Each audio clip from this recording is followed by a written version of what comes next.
Alright. Alright, UFC 133 time. Predictions. Fight card, of course, is tomorrow evening. Here we go with the Facebook card. Rafael Natal versus Paul Bradley. Going Paul Bradley by unanimous decision, possibly a TKO stoppage. Natal does not handle wrestlers well. Paul Bradley, we saw him on the Ultimate Fighter Rampage versus Forrest way, way back. He was a herpes neck. Had to get taken off because he had something.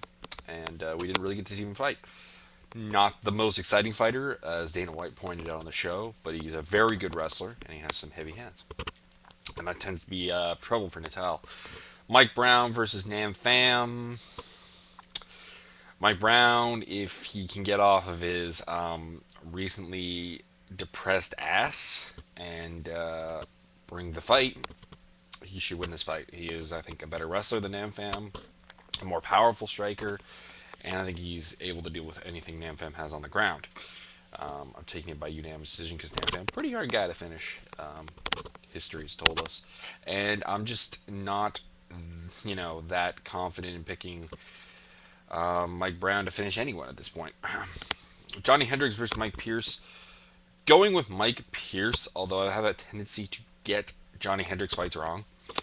My reasoning for this is Pierce, I think, is a bigger guy, more powerful guy.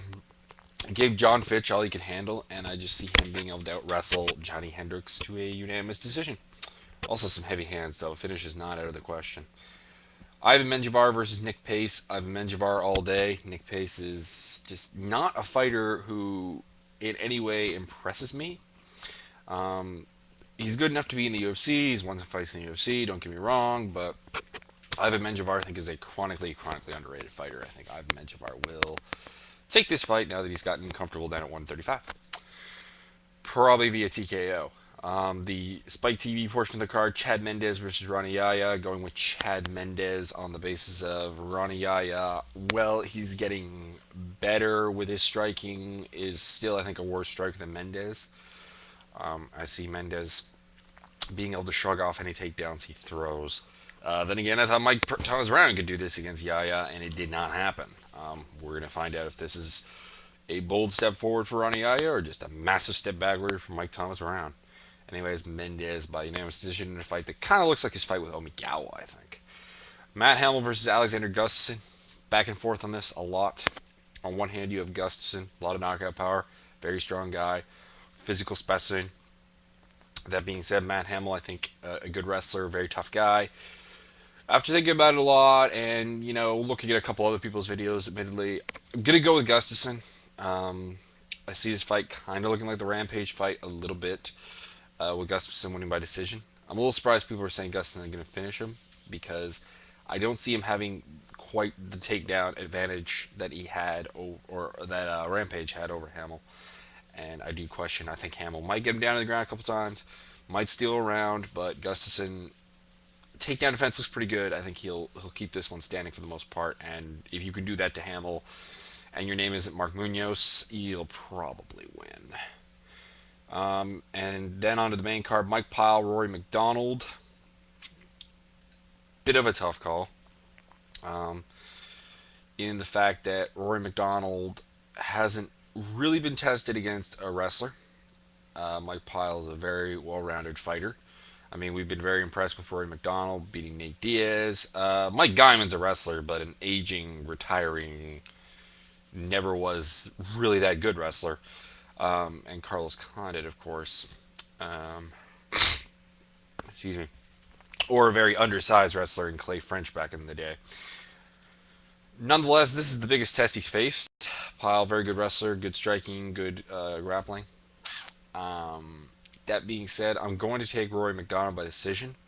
I just think that he's physically going to be able to overwhelm Mike Pyle a little bit.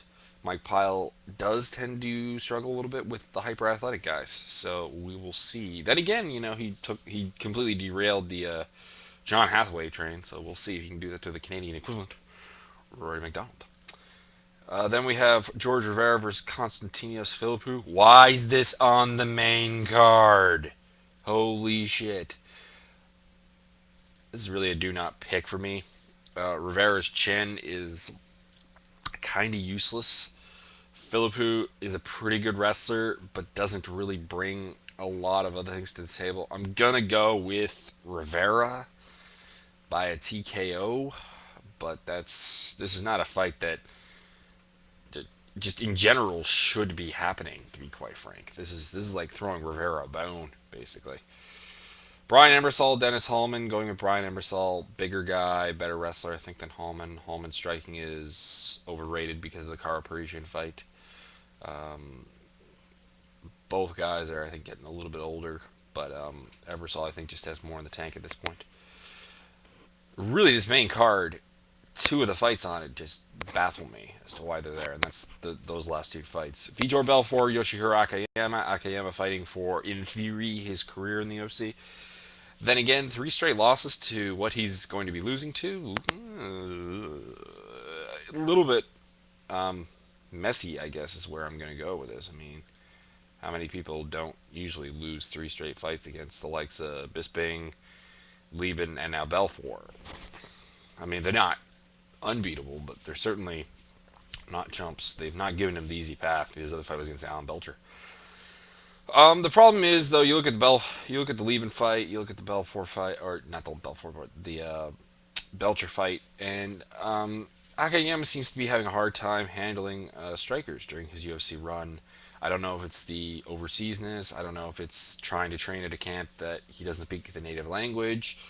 He tried to do Jackson's, but I just see Belfort being able to take this. I don't think he storms through him like certain people are saying. Akayama has pretty solid striking. He has a good chin. And Belfort, I don't think. I mean, Belfort, his mental state is somewhat obviously questionable pretty much throughout his career, honestly. And he is coming off the Anderson Silva tattooing of the bottom of his foot on his face. So we'll see. Still going to go with Belfort. I'm going to say probably by a second round TKO. That's what I'm going to go with. And that's that. Main event, Rashad Evans versus Tito Ortiz. I love how people are using the Tito Ortiz, oh my god, he got a draw, that he would have won if he didn't have a point taken away. But somehow the Dominic Cruz Uriah Faber fight meant nothing. The time frame is pretty freaking similar here, people. Rashad was very much an unfinished prospect at the time, much like Dominic Cruz versus Faber in the first fight was a very much unfinished product. I don't see why this double standard exists, to be quite honest. Since that fight, Rashad has gone and done some good stuff, beaten Chuck Liddell, beaten Forrest Griffin, beaten Thiago Silva, beaten a really fat Rampage Jackson. But his skills have improved. He has stand-up now. If you people don't remember when he fought Tito, he didn't have any. His wrestling, however, may have gone backwards. But the thing is, I still think he's a better wrestler than Tito. I see him being able to keep this standing and being able to take down Tito if he has to. Kind of like the Ryan Bader fight, which admittedly is a bad comparison to May because he wound up beating Bader, but the thing is Bader is not as fast nor as explosive as Rashad is. He's more just a technically based wrestler, whereas Rashad's more an athletic wrestler. I see Rashad being able to take this. I don't see him really being able to finish him because Tito is, a pretty hard guy to finish. It's one thing you have to give him throughout his career. Even during his, pretty bad run there, I believe. He did not get finished by anyone. Last guy to finish him was Chuck Liddell back in 2006. Even during his 3-fight losing streak there, went to decision with Machida, went to decision with Griffin, went to decision with Hamill, and of course recently beat Bader. One win since drawing with Rashad Evans, and people want to say that fight has a ton of relevance. I don't understand it. Anyways, Rashad, unanimous decision. That's it. All right, that's my predictions for UFC 133. Have a good one.